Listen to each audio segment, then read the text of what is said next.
장희경 선교사님 모실 텐데, 어쩌면은,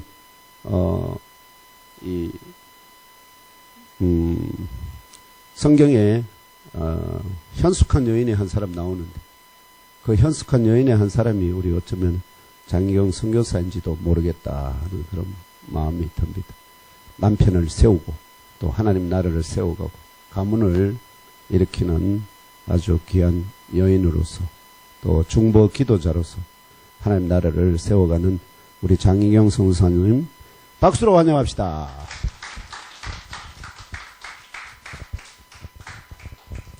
그거 거기 해놓고 주세요. 네. 너무 감사합니다. 부족한 게 너무너무 많은데 진짜 많습니다. 겉모습만 멀쩡하지. 저는 그런 이런 자리에 설 사람이 아닙니다. 저는 아닌데 주님께서 너무 은혜를 많이 주셔가지고 결국은 여기까지 이제 저 나오게 됐습니다. 아까 방금 목사님이 말씀하신 대로 저는 어려서부터 우리 집안을 일으키고 싶었습니다.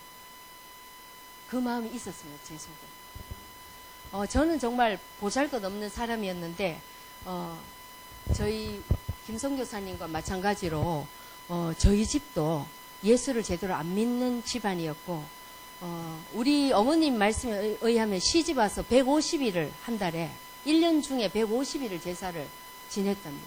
그래서 너무 싫다고 제사가.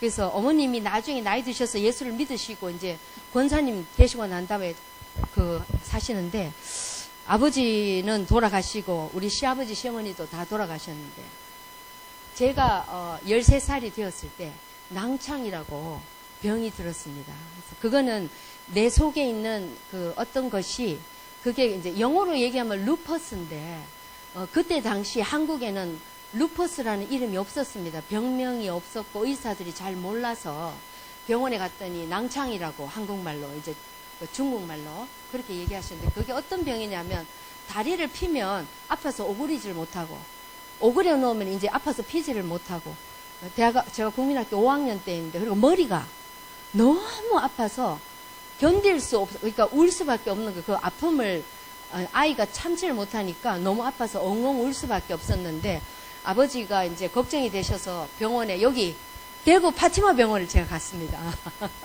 저희 집에서 버스를 타고 파티마 병원을 아버지가 저를 데리고 가는데 제가 버스 안에서 그 의자에 앉았다가 밑으로 내려와서 막 그 버스 안에서 뒹굴면서 머리가 아파 막 하면서 막 머리가 깨질 것 같아요 하면서 울면서 파티마 병원을 가진 게 기억이 나요. 제가 파티마 병원에 들어가서 의사 선생님이 저를 시험 제 살을 떼가고 이렇게 떼가면서 의사 선생님이 빠르면 6개월, 길면 3년 살 거라 그랬어요. 그래서 우리 아버지가 무슨 소리냐 올 때 조금 아파서 왔는데 머리 아프고 뭐 아픈데 죽기는 왜 주고 하니까 낭창이라고 아무래도 그 병 같다고 그 병으로 오는 사람이 다 죽었대요. 그 병원에서 그때까지는. 그래서 이제 저를 제 살점이나 이런 걸 떼가지고 가서 계속 실험을 하셨어요. 그러니까 병원비가 너무 많이 드니까 무료 환자실로 오늘 저는 이 얘기를 할 게 전혀 아니었는데 그래서 주님께서 제 입에 채우시는 대로 얘기하겠습니다. 그래서 이제 중환자실에 무료 환자실에 가서 있다가 제가 노래를 굉장히 잘했어요. 그래가지고 우리 대구 제일교회 다녔습니다. 제가 5살 때부터 온 식구가 다 같이 하루 만에 제일교회를 나갔습니다. 왜냐하면 작은 아버지가 고대 법대를 다니시다가 폐암이 걸려서 저희 집으로 내려와서 거기서 돌아가셨는데 제일교회 장로님들과 성도들이 막 와서 기도해주고 막 그 장례도 치러주고 너무 감사하게 해주셔가지고 저희 식구들이 너무 감사해서 장례를 치른 다음에 장례장까지 제일교회에서 다 달려와서 다 도와주셔가지고 거절할 수가 없잖아요. 그렇게 베풀어 주셨으니까 할 수 없이 제일교회를 다 나갔어요. 5살 때부터 나갔는데 그러다가 이제 제가 병이 든 거죠. 근데 저희 아버님이 이제 제가 구체적으로 말씀은 안 드리겠지만 젊어서 죄를 많이 짓고 사셨대요. 죄를 많이 짓다가 그렇게 이제 가셨는데 교회를 가셨는데 제가 5학년 때 아프니까 교회에서 기도하시는 권사님들이 저를 이제 기도해 주러 병원에 방문하셔서 우리 아버지에게 당신이 살아생전에 죄를 많이 지어서 당신 딸이 죽게 되었으니까 회개하라고 막 이러셨대요. 그래서 아버지가 너무 기분이 나쁘면서도 두렵고 딸이 죽을까봐 두렵고 그리고 죄가 많아서 너 때문에 딸이 죽는다고 하니까 그것도 두렵고 그래서 아버지가 고민이 너무 많으셨어요. 그래서 아버지가 나중에 말씀하시기를 내가 이제 목숨이 오락가락하게 되니까 그 병실 밖에서 기도했대요. 살려만 주시면 이 딸을 하나님이 살려만 주시면 당신 마음대로 쓰시라고 마음대로 하셔도 된다고 약속을 하셨대요. 그러니까 아버지가 거기서 저를 서원하신 거예요. 그렇게 하고 이제 저는 노래를 너무 잘해서 대구 제일교회에서 경상북도 독창대회 한데 제가 대표로 나가기로 했거든 그 해에. 그래서 제가 병원 원장한테 가서 울고 불고 하면서 그 독창대에 나가야 되니까 제발 하루만 내보내달라고. 그래서 병원 원장님이 사인해서 나갔어요. 그 병이 오늘 내일 하는데도 갔어요. 나가서 제일교회 그 옛날 건물 아시죠? 그 낡아 빠진 옛날 건물에서 그 다다미 방에서 노래 연습을 하고 토요일 날 연습하고 이제 내일 대회를 할 건데 밤에 파티마 병원에 돌아와서 막 밤새도록 열이 펄펄 나고 막 난리가 난 거예요. 생명이 오락가락한 거예요. 그래가지고 막 그 밤에 막 제 병실이 2층이었는데 막 저를 이제 끌고 막 아래층으로 이제 그 중환자실로 막 들어가는데 제가 정신이 왔다 갔다 하니까 나를 끌고 내려가는 우리 친정 아버지에게 그 10살 때 정신이 들어오면 아빠 저 혹시 죽으러 가나요? 제가 이렇게 하니까 혹시 죽는 건가요? 하니 아버지가 아무 말씀도 안 하시더라고요. 또 까무러쳤다가 또 깨가지고 아직도 가고 있는 거예요. 그래서 그러면 아버지 수술하러 가나요? 제가 이렇게 물었더니 아버지가 아무 말씀도 안 하시는 거예요. 아버지 마음이 어땠겠어요? 그러니까. 그래서 이제 중환자실에 가서 제가 3일을 누워 있었는데 3일째 되는 날 제가 눈을 떴어요. 중환자실에서 3일 동안 이제 없다가 이 생각이 없이 저는 기억이 안 나요. 그러니까 제가 거의 반 죽었대요. 그래가지고 저를 이렇게 거꾸로 뒤집어서 다리를 묶어가지고 옛날이니까요. 묶어서 천장에 묶어놓고 그러면 이제 피가 다리로부터 쭉 올라와서 여기 위에만 있으니까 의식은 있고 숨은 할딱할딱 쉬는데 이제 이쪽은 다 거의 죽어서 마취도 안 하고 그냥 생사를 찢어서 그냥 거기다가 여기 저는 여기 지금도 흉터가 있어요. 여기 복숭아뼈가 굵은 혈관이 지나가는 자리라서 그걸 빼가지고 거기 이렇게 공과가지고 이렇게 해서 거기다 모든 약을 이건지 저건지 막 주사를 왜냐면 애가 죽어가니까 뭐든지 해서 살려야 되니까 이제 막 병원에서 난리가 난 거예요. 그런데 이제 의사도 있고 엄마도 계시고 아버지도 계시고 숨이 막 넘어가려고 하니까 쭉 간호원들하고 이제 제가 눈을 딱 떴거든요. 중환자실에서. 눈을 탁 떴는데 이런 천장이었어요. 여기에 탁 조금 떨어진 곳에 예수님이 저를 위해서 딱 기도하시는 게 이렇게 사진처럼 딱 떠 있는 거예요. 그래서 제가 이제 반쯤 죽은 사람의 눈을 딱 떠서 주위를 둘러보니까 의사 선생님하고 다 있더라고. 예수님 저기 있다고 얘기했어요, 제가. 그러니까 아무 말이 없는 거예요. 저만 보이는 거잖아요. 그러니까 예수님 저기 있다니까요. 제가 얘기하니까 막 이제 당황하는 거예요. 나에게 어떻게 대답을 해야 될지 반응을 해야 될지 모르는 거예요. 의사는 의사대로 부모님은 부모님대로 다 곤란하신 거죠. 그런데 이제 저기 예수님이 저기 계시는데 안 보이시냐고 내가 물었어요. 그리고 이제 저는 다시 이제 기절을 한 것 같은데 그러고 나서 또 이제 깨어났는데 중환자실에서 다시 깨어났는데 깨어나기 전에 제가 이제 잠을 자고 있는데 예수님이 걸어 들어오셨어요. 중환자실로 걸어 들어오셔서 제 머리 맡에 서셔서 뭐라고 하셨냐면 인경아 많이 아프구나. 네. 내가 너 낫도록 기도해 줄게. 주님이 딱 그렇게 말씀하셨어요. 그런데 주님이 내 머리 위에 안수를 하시려고 손을 쫙 이렇게 하는데 이쯤 왔는데 간호원이 저를 막 깨웠어요. 주사 맞아야 된다고. 왜냐하면 자는 동안에 주사를 줄 수 없고 깨워서 맞춰. 제가 10살이잖아요. 울고 불고 병원이 완전 빨갛 뒤집어졌어요.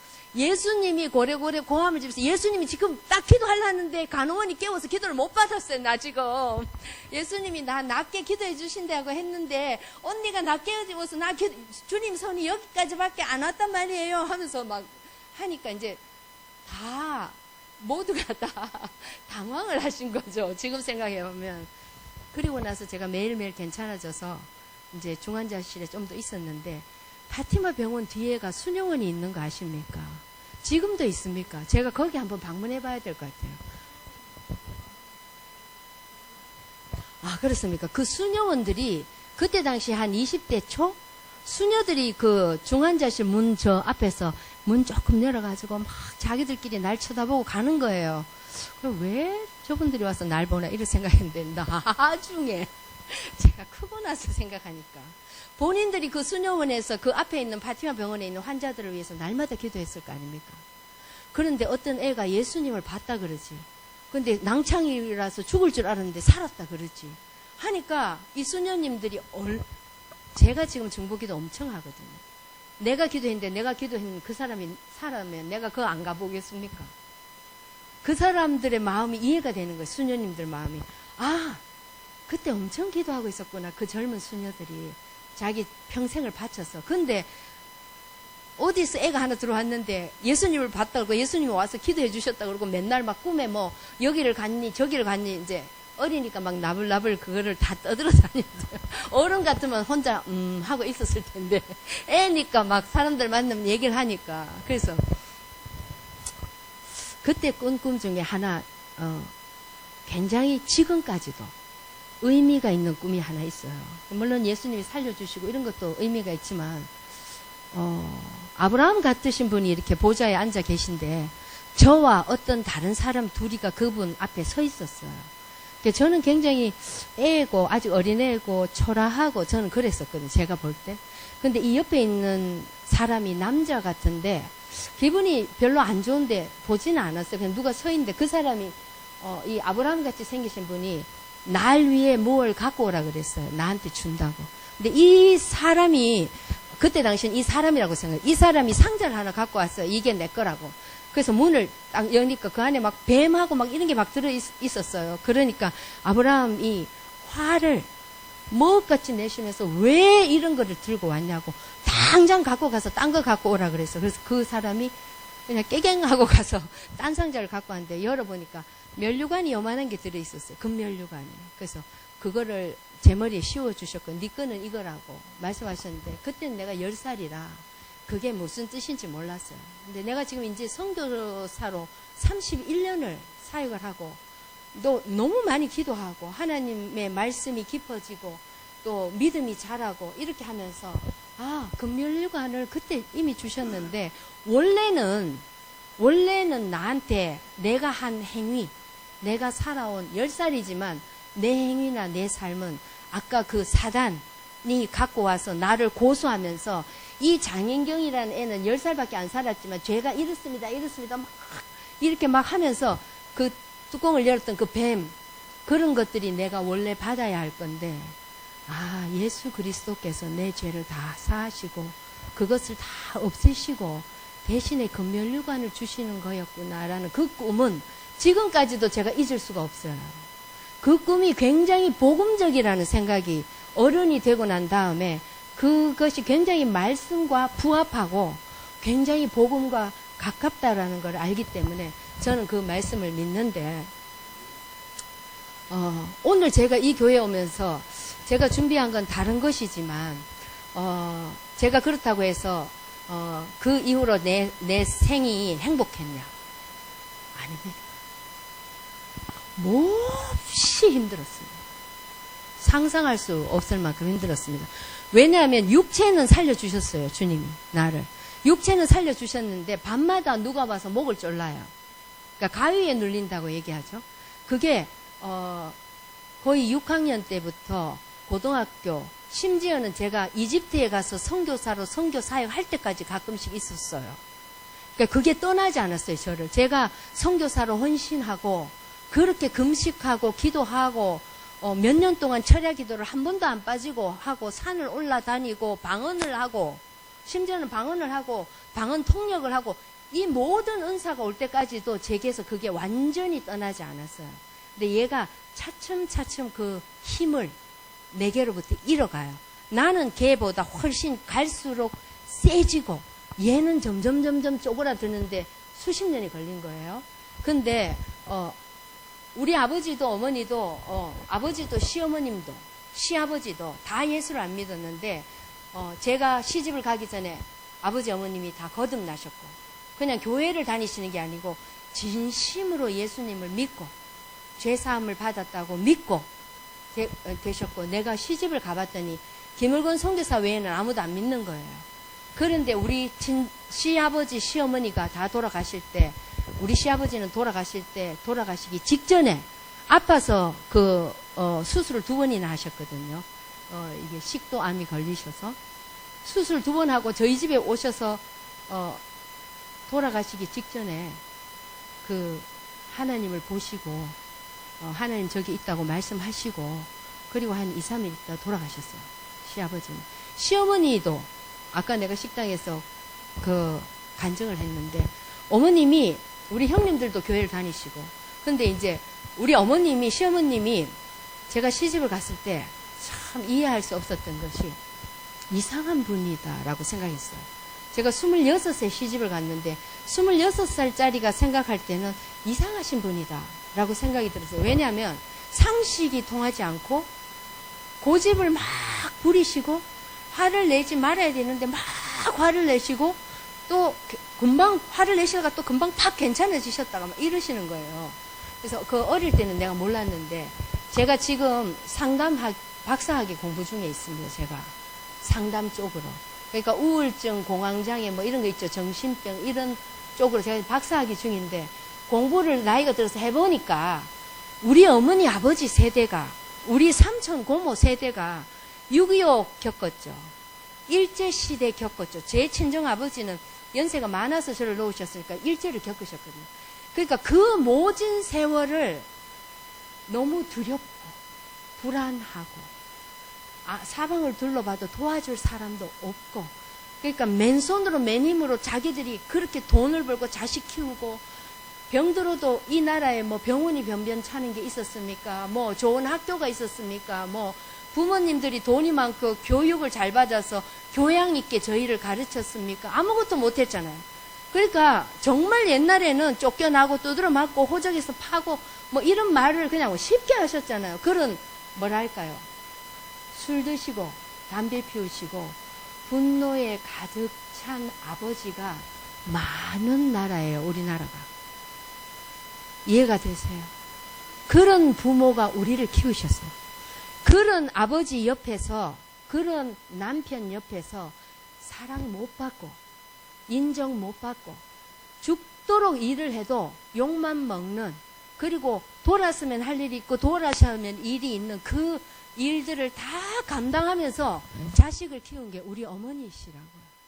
그러니까 이 어머니들이 갑자기 한국이 부유해지잖아요. 잘 살아지고 우리 세대는 저는 지금 박사학위인데 뭐 대학교 나오고 뭐 공부를 막 하니까 머리에 지식이 가득한 자식 세대들이 커가면서 이게 옳고 이게 그르고 막 엄마는 틀렸고 막 이런 얘기하지만 어머니 아버지 세대는 그런 걸 못 배우셨거든요. 근데 다른 나라처럼 천천히 나라가 발전하면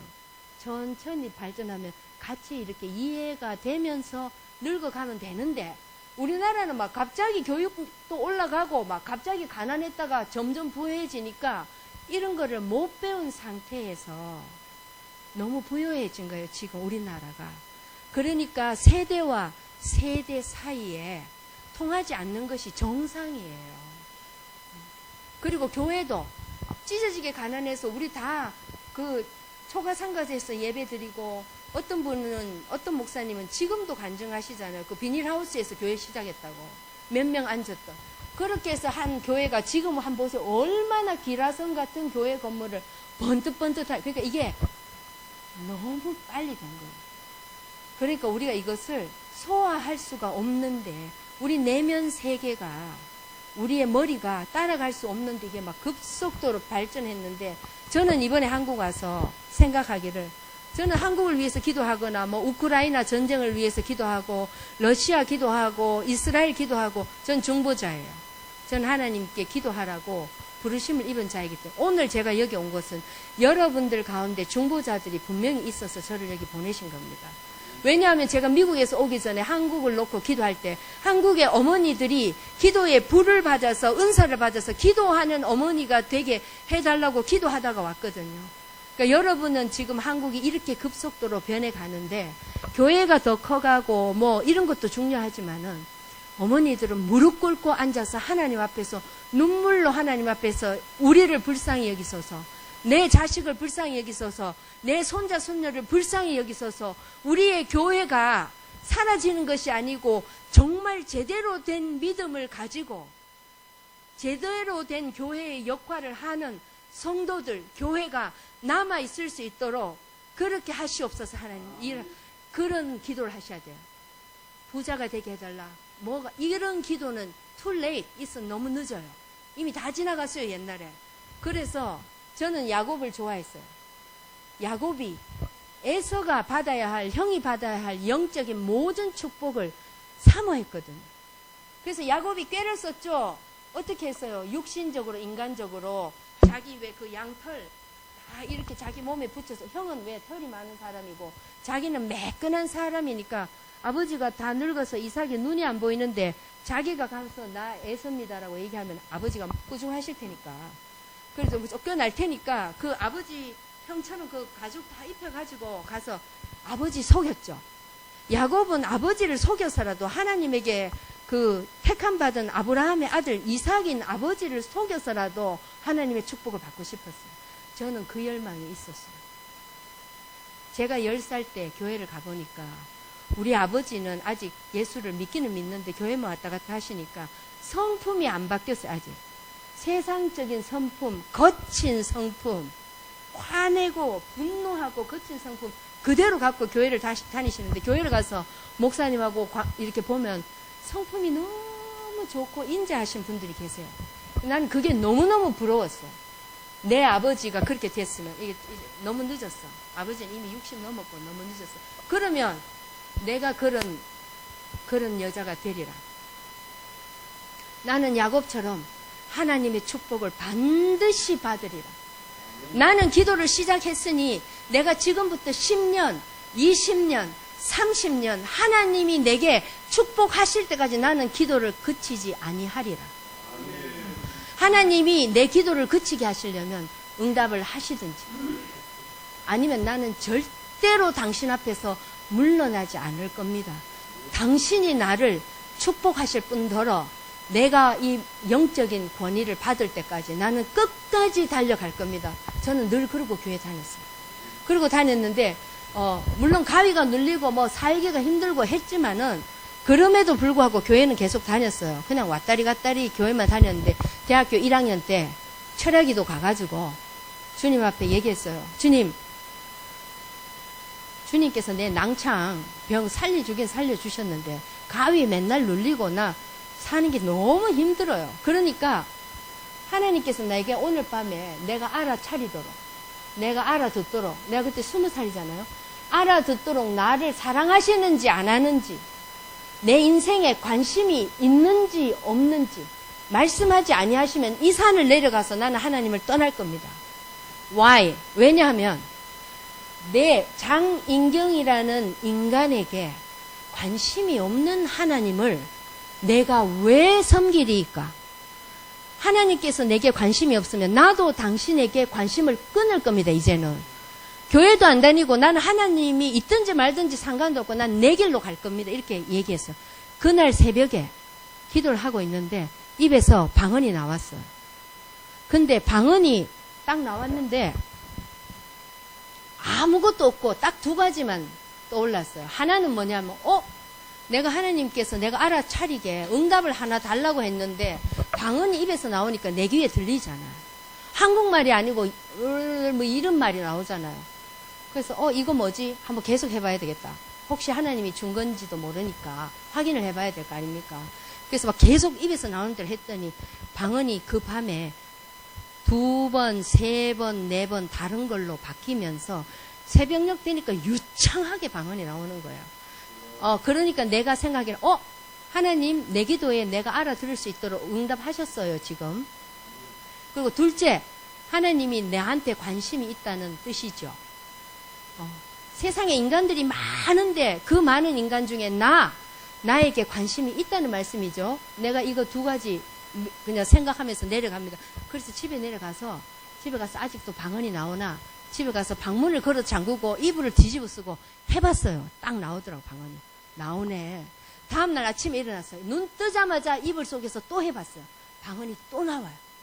그래서 나는 하나님 나한테 사인 주신 것에 대해서 내가 확인이 됩니다. 그래서 나는 그날 이후로 지금까지 방언을 그쳐본 적이 없어요. 그래서 지금 몇 년 됐는지 모르겠는데 제가 20살이고 지금 한 40년 됐네요. 40년 동안 매일 방언을 했어요. 그리고 그 은사가 있는 우리 교회에 이제 그런 은사들이 있는 분이 저를 보더니 인경자매 우리 그 대학생 때인데 기도를 열심히 하는 부대가 있었거든요. 금요일마다 산에 올라가서 밤새도록 소나무 뿌리 뽑고 막 그렇게 기도하고 우리가 그 눈 덮인 산에 올라가서 우리가 기도하고 나면 막 너무 열을 내가지고 우리 있는데 눈이 다 녹아가지고 옆에만 눈이 있고 중간에 우리 있는 데는 김이 올라와 모락모락 주야 하도 제가 이 성악 전공인데 목이 이렇게 간 게 그 밤에 추운데 철학에도 산에 주암산에 갔어요. 주암산에 올라가서 그 몇 년을 기도를 해서 제가 목이 상했지만 어차피 성악가 될 거 아니고 제가 성악할 거 아니고 어차피 저는 선교사 될 사람이기 때문에 목소리가 좀 가도 그때 당시 20대 때는 굉장히 아쉬웠지만 지금은 뭐 별로 손해보는 거 없습니다. 그래서 그런 일들이 있었는데 아까 방금 목사님께서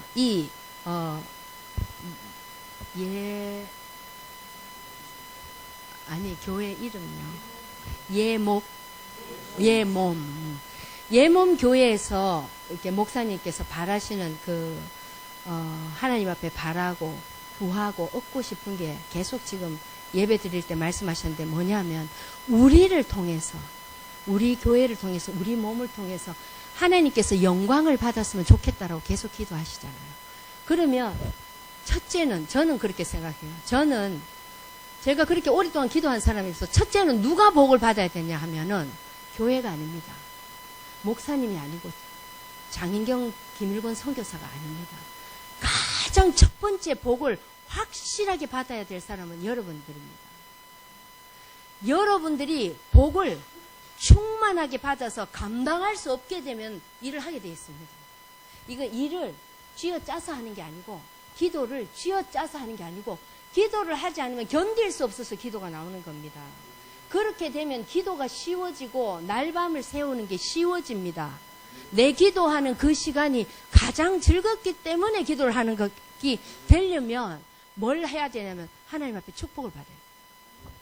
그래서 제가 중요한 중보자로서 오늘은 특별히 이 제목이 중보자의 삶의 기반 아닙니까? 중보자가 되려면 어떤 삶의 믿음의 기반을 갖고 있어요. 이 제가 말하는 기반이라는 것은 여러분들이 앞으로 이렇게 시멘트로 만들어서 단단하게 만들어서 믿음으로 딱 올라설 수 있는 그 기반. 어떤 폭풍우와 요즘 왜 지진이 많이 일어나지 않습니까? 영적으로 지진이 일어나고 어려움이 안 오는 게 아니거든요. 오지만 그래도 내가 이렇게 항상 흔들리지 않고 서야 할 기반이 무엇인가를 고민을 해봤는데 물론 말씀과 기도인데요. 이 중보자에게 가장 중요한 축복을 받을 수 있는 하나님의 복을 받을 수 있는 말씀이 기반이 뭐냐면은 십자가죠. 복음입니다. 복음이 지금 목사님이 아마 여러 번 굉장히 강조하셔서 말씀하셨는데 그 복음이 진짜 나한테 생명처럼 와야 됩니다. 그 느낌이 와야 됩니다. 그리고 그것이 내 감정적으로 와야 됩니다. 정말 그렇구나. 그래서 그 말씀 있잖아요. 히브리서와 에베소서 그 말씀 보면 하나님의 사랑의 깊이가 다릅니다. 깊이가 하나님의 말씀이 그렇게 가벼운 것이 아닙니다. 하나님은 만홀히 여김을 당하시는 분이 아니십니다. 여러분이 오늘이라도 집으로 돌아가서 방문을 걸어 잠그고 무릎을 꿇고 하나님 앞에 딱 앉아서 나는 하나님을 만나리라 한번 결정해 보세요. 나는 반드시 하나님을 만날 것이다. 나는 하나님이 내게 뭐라고 하는지 나는 반드시 들을 거라고 결정하시고 기도를 시작하면 여기 있는 모든 분들이 듣게 됩니다. 하나님의 음성을. 그렇게 안 하기 때문에 못 듣는 겁니다. 근데 그렇게 할 때 가장 신도에게 중요한 건 뭐냐 하면 하나님이 날 얼마나 사랑하는지 알아야 됩니다.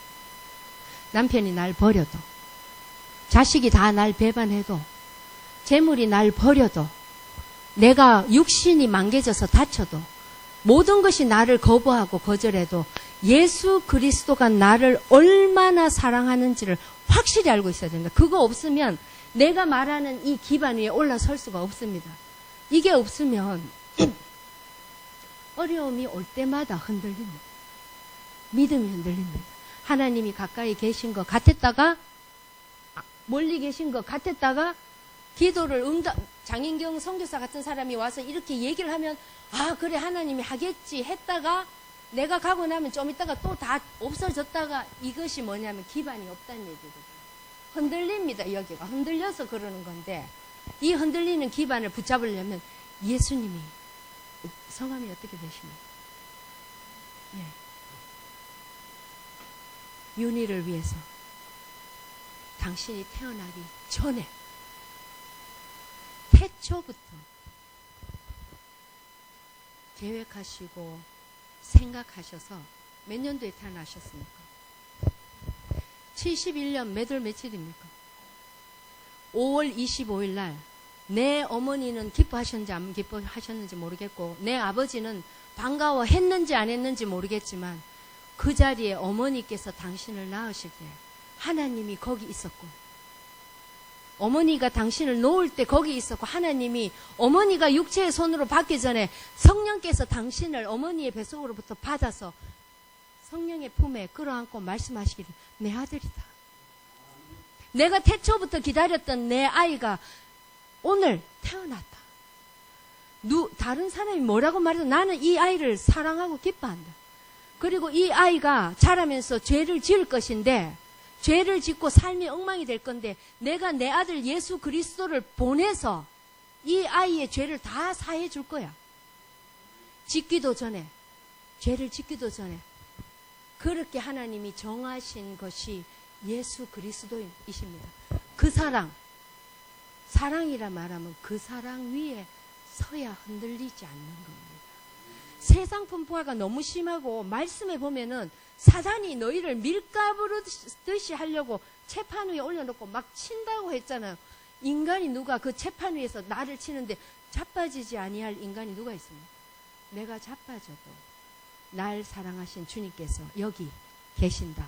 저는 이걸 어떻게 알게 됐냐 하면 김성 교사님이 아까 말씀하신 대로 저희가 미국에 와서 사역을 하러 왔어요. 이집트에서 사역을 하고 왔는데 이집트를 떠나기 한 3년 전부터 비행기를 탔더니 비행기를 타고 이집트에서 한국을 오는 사이에 열 몇 시간 타지 않습니까? 한 3시간 정도가 죽을 것 같이 두려운 거예요.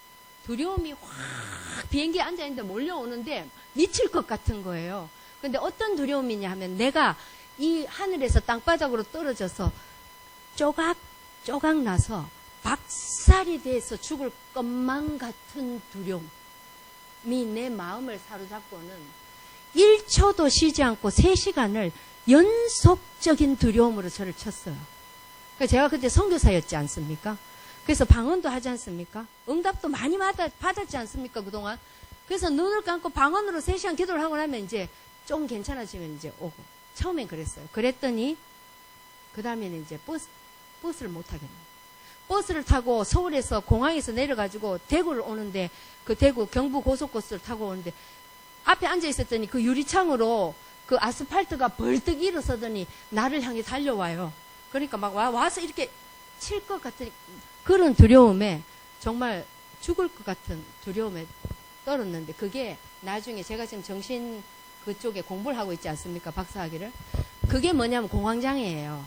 제가 공황장애가 걸린 거예요. 그리고 났더니 이제 타는 건 다 못 타요. 그리고 이제 이렇게 이런 공간 안에 들어와 있으면 숨을 잘 못 쉬고. 그러니까 비행기에 타면 숨을 못 쉬는데 막 그 상태로 이집트 성도를 간 거예요. 갔다 왔다 했으니까 제가 얼마나 힘들었겠어요.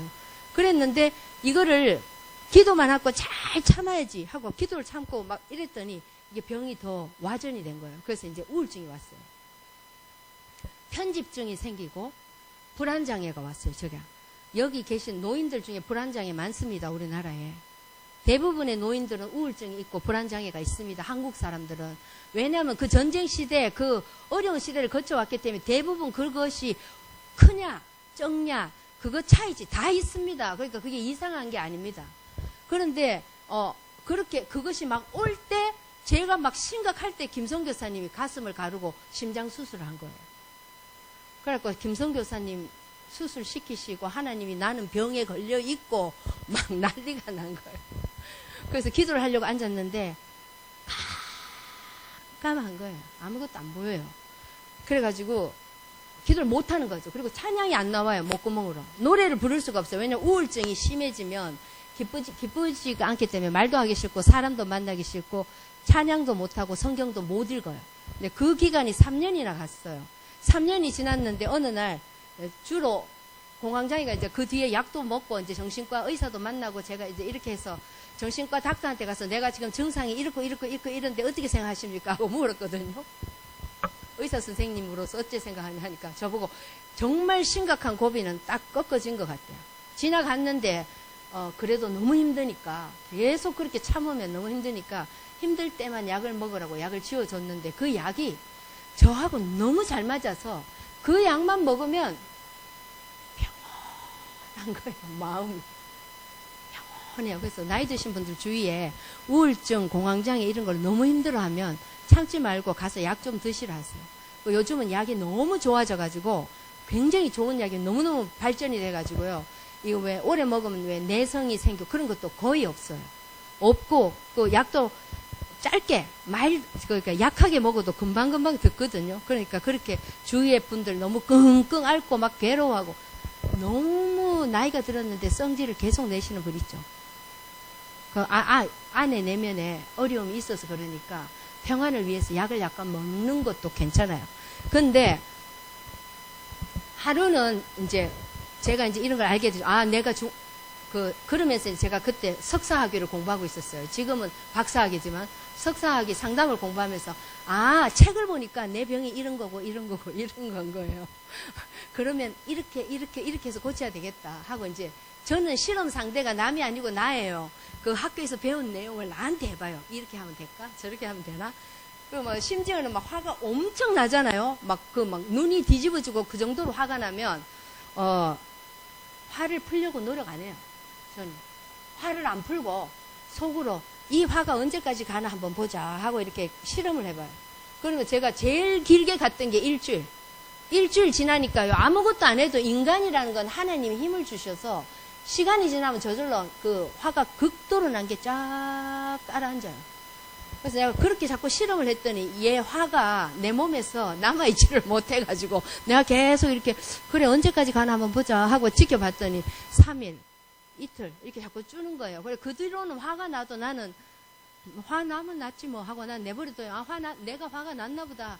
뭐 내일이나 모레 되면 없어지겠지 이렇게 하고 이제 대신 남편에게 바가지 끌지 않도록 화가 날 때 바가지 끌게 되잖아요. 신경질 내게 되잖아요. 신경질 안 내게 바가지 안 끌게 그것만 조심하면 돼요. 그것만 하면 저절로 그걸 이길 수 있는 내성을 하나님께서 주십니다. 하루는 자고 있는데 두려움이 공기처럼 방 안에서 확 오더니 저한테 확 왔어요. 내 몸 안에 있는 이 모든 털이 다 빼쭉빼쭉 서서 잠을 잘 수가 없었어요. 정신이 확 돌아오는 거예요. 그래서 내려왔어요. 2층이 저희 그 성교관이 2층으로 돼 있거든요. 미국에 아래층으로 내려와서 거실에 앉았어요. 그래서 이렇게 이제 주님께서 저를 많이 고쳐주셨는데 제가 많이 이해도 하게 되는데 공부도 해서 이해도 하고 내가 어떤지도 알겠는데 아직도 얘가 한 번씩 저를 이렇게 괴롭혀요. 그래서 제가 지금 너무 두려워서 내려왔어요. 아버지 하고 앉았어요. 아버지 제 이 두려움 여기 지금 왔다 갔다 하는 거 보이시죠? 저는 보이는데 주님 보이시죠? 조금만 약하게 감해 주시면 제가 중보 기도를 시작하겠습니다 하고 기다렸어요. 5분 기다렸더니 그대로 있어요. 그 두려움의 그 강도가. 그래서 다시 기도했어요. 아버지 보세요. 안 없어졌어요. 그대로예요.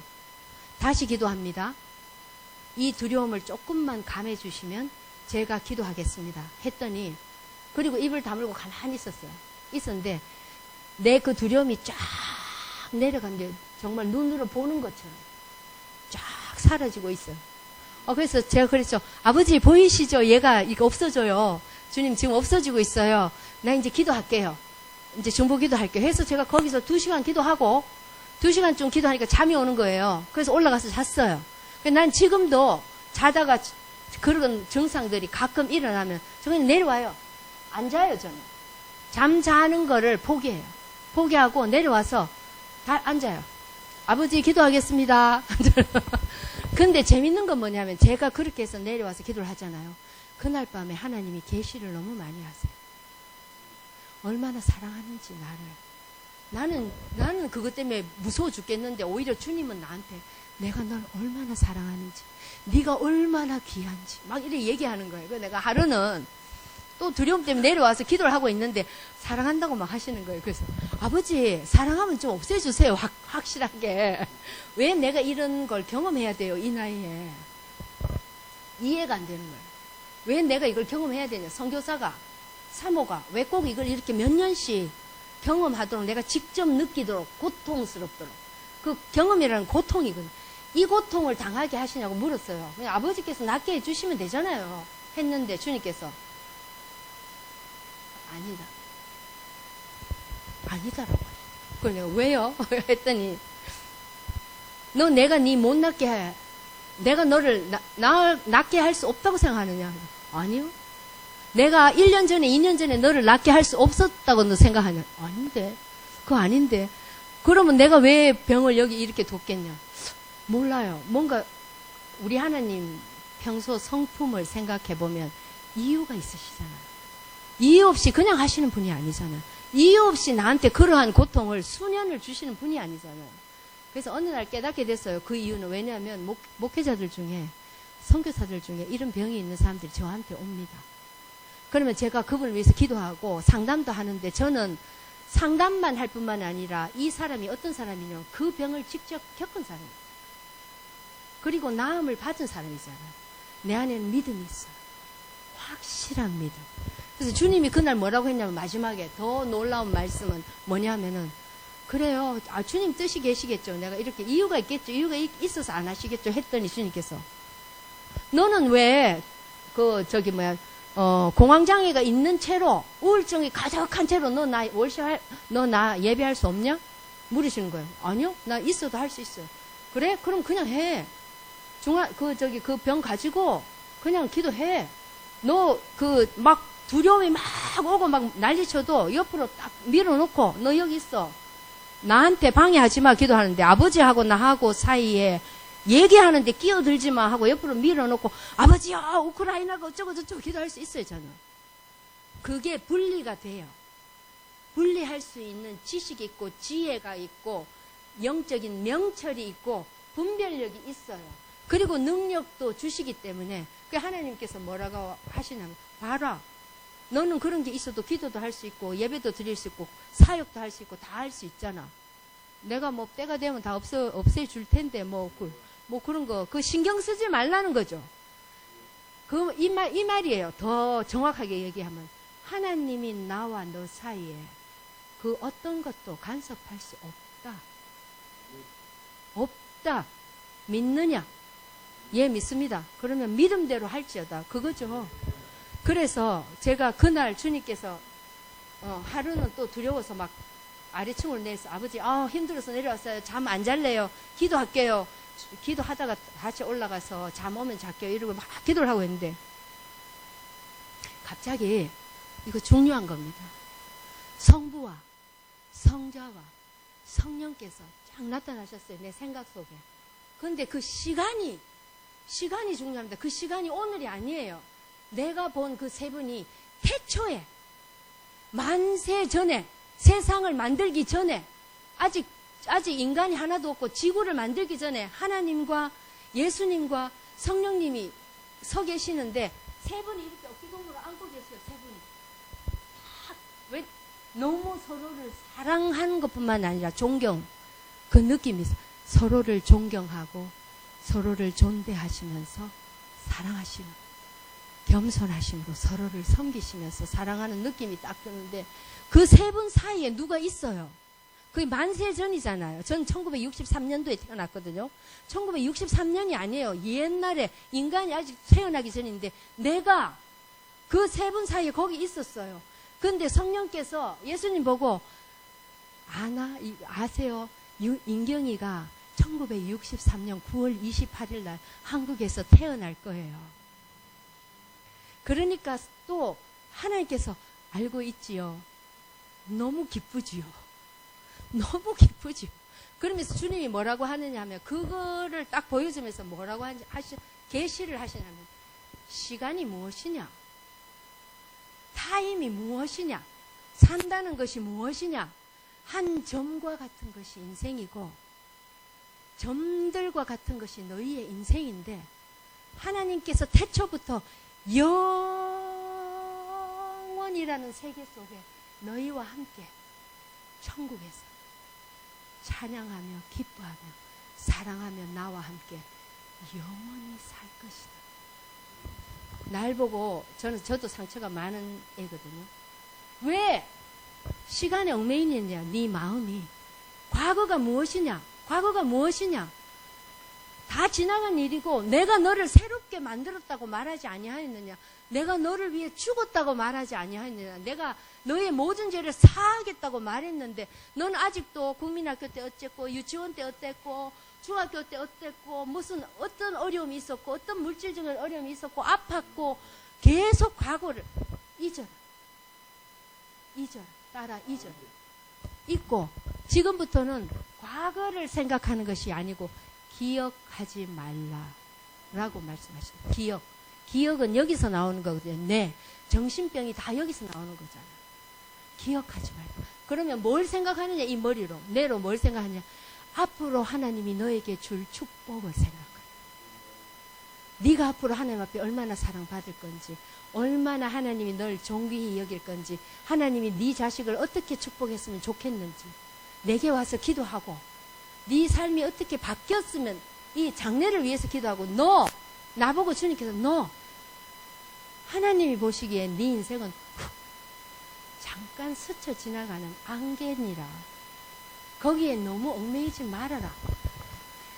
때가 이르면 네가 내게 오리니 내 나라에 와서 너는 영원토록 찬양하며. 이명복 목사님은 거기 가서도 예수님이 하면 좋은 거라면서 찬양하실 것이고 나는 조금 더 세련되게 Lord I come to you 영어로 찬양하면서 하나님을 찬양할 것이고 전 세계에서 모든 세대에 내가 선택한 내 양, 내 백성 하나도 잃지 아니하리라. 주께서 말씀하십니다. 그 일을 위해서 내가 이 세상에 왔다. 주님이 그러니 너의 그 짧은 인생의 아픔에 너무 얽매이지 말라고 주님께서 내게 말씀하셨어요. 근데 그날 이후로 그 이후로 항상 기뻐하라. 그게 안 됐었거든요. 옛날에는 기뻐했다가 안 됐다가 맨날 이렇게 그게 되는 거예요. 그 기반 삶의 그 사랑 내가 말하는 거는 예수님의 사랑이에요. 사랑 위에 올라서 있으면은 흔들리지 않아요. 항상 기뻐하라. 뭐 때문에? 오늘 아침에 남편하고 목사님이고 선교사인 목사님과 함께 대판 싸움을 해도 나는 목사님 때문에 기쁜 게 아니에요. 난 하나님 때문에 기쁜 거예요. 예수님이 날 그만큼 사랑한다잖아요. 이해는 할 수 없는데 100% 이해는 할 수 없는데 글쎄 그분이 그 창조주가 나 하나 이 세상에 있으나 없으나 아무 상관이 없는 그분이 날 그렇게 사랑한다잖아요. 사랑하신다잖아요. 너무나 사랑하셔서 독생자 아들을 보내주겠다잖아요.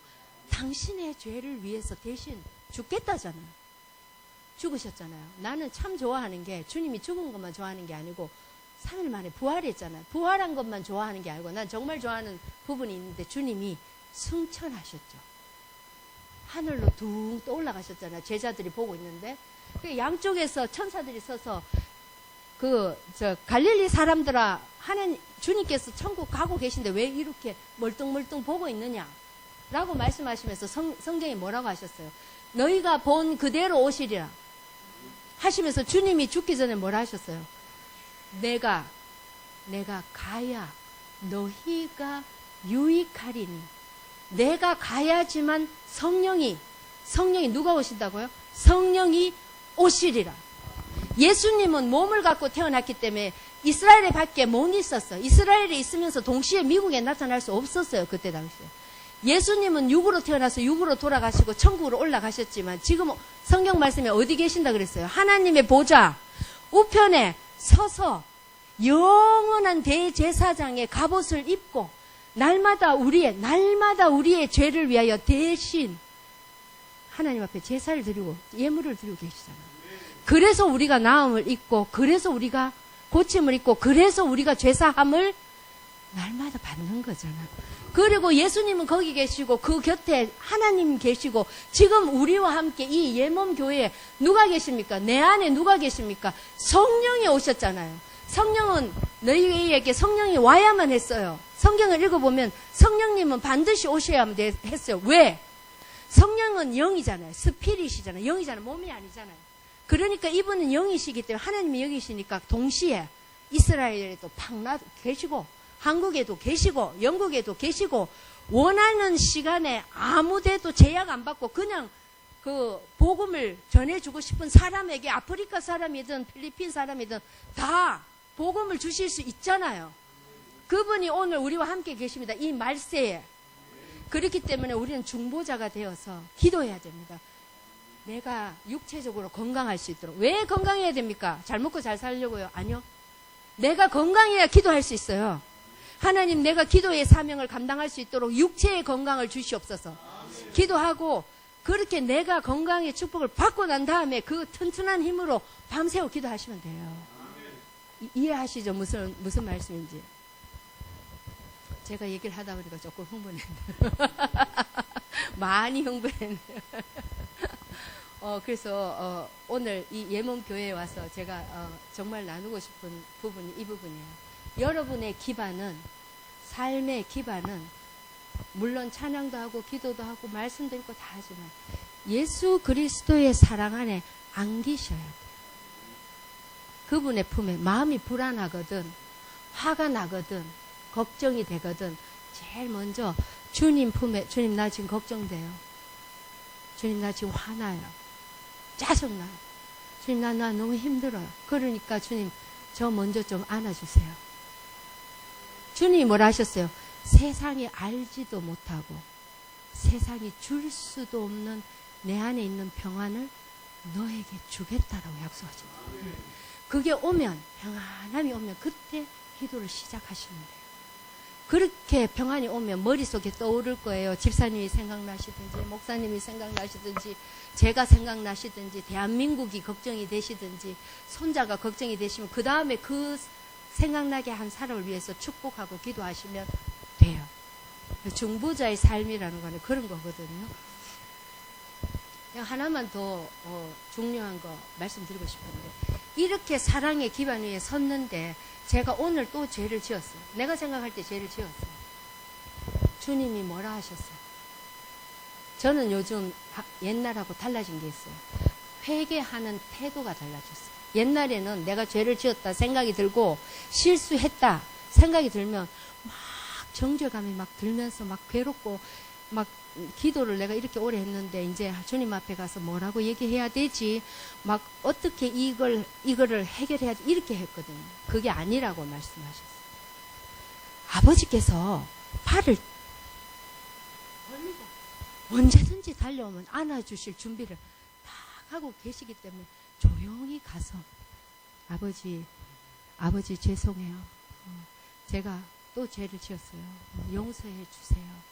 하면 말이 떨어지기가 무섭게 동이 서에서 먼 것 같이 내가 네 죄가를 들어서 던져버릴 것이고, 그 다음에 약속하신 말씀이 뭡니까? 내가 다시는 너의 죄를 기억하지 아니하리라. 그 두 가지가 중요해요. 중보자는 삶이 그리스도의 사랑 안에 있는가.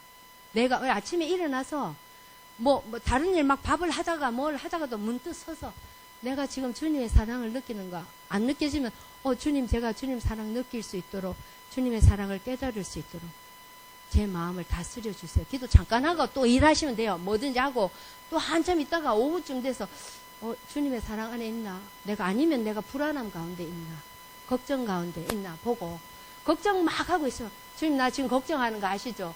이거 좀 없애주세요. 주님 도와주세요. 하고 또 다른 일 하시고 그래야 무시로 기도하고 항상 기뻐할 수 있고 그것 때문에 기뻐할 수 있는 거예요. 기뻐할 수 있는 이유가 인간이 돈도 있고 몸도 건강하고 자식도 잘 되고 다 돼서 기뻐하려면 기뻐할 수 있는 사람은 인간 세계에 없어요.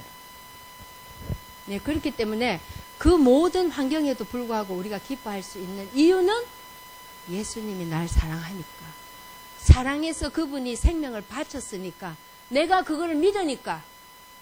그래서 나는 사랑을 받고 있으니 그 기반 위에 있고 또 내가 실패하고 죄를 지어도 나를 정죄하고 나를 막 정죄하고 나는 더 그래요. 더군다나 목사님들은 아마 더 그러실 거예요. 목사나 되신 분들이 어떻게 또 그러냐. 뭐 사모라면서 네가 중보자라면서 저한테는 항상 그렇게 공격하거든. 네가 기도한다면서 매일 그러고 네가 또 그런 죄를 지어 하면 전 잘 알아요. 사단이 옆에서 나를 참소하고 있다는 걸 잘 알아요. 그래서 저는 그럴 때마다 조용히 못해? 저는 이렇게 해요. 기도하다가 조용해. 내 지금 아버지하고 얘기하고 있잖아. 방해하지 마. 너는 할 말도 없으면서 맨날 끼어들더라. 저리 가고 나는 아버지한테 내 잘못한 거 지금 말해야 되니까 조용해. 입 다물고 있어. 저는 별로 신경도 안 써요. 이쪽을.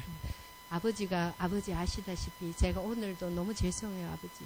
너무 미안해요. 아버지. 너무 죄송한데 내일이나 모레 또 그럴지 몰라요. 저는 때로는 미리 아버지 그때도 용서해 주실 거죠?